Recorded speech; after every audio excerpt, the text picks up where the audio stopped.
সেদিন একটা জামা নিয়েছিলাম, মানে একটা কুর্তি নিয়েছিলাম, সেটা যে এরকমভাবে আগে মানে দেখিনি আর কি।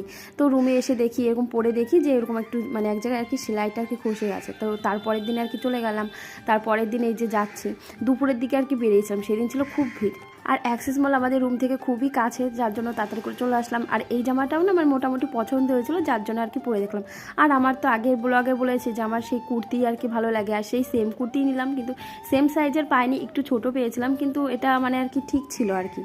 তারপর আর কি আমাদের নেওয়া হয়ে গেল, নিয়ে ঠিক তারপরে একটু ঘোরাঘুরি করছিলাম, তোমার এই আশেপাশে আর কি ঘুরছিলাম। আর অন্যান্য মানে স্টুডিও থেকে নিয়েছিলাম, তো অন্যান্য কলকাতা বাজার কি ওইগুলোতে গিয়েছিলাম। তো আমাদের সেখান থেকে মানে একটা কি পছন্দ হয়েছিল, তো সেটাও আর কি নিলাম। তারপর বাইরে বেরিয়ে এরকম ফুচকা খেলাম, ফুচকা খাওয়ার পর সেখান থেকে আর কি পেমেন্টটা করে তারপরে এই যে সামনে কী সব নিয়ে আর কি বসেছিল, এইগুলো আর কি নিতে চেয়েছিলাম, মানে অ্যাকোরিয়াম টাইপের। কিন্তু আমাদের ঘরে তো সেরকম জায়গা নেই, তো যার জন্য ওকে আর কি বারণ করলাম যে না, নিতে হবে না, কারণ ঘরে জায়গা নেই, কোথায়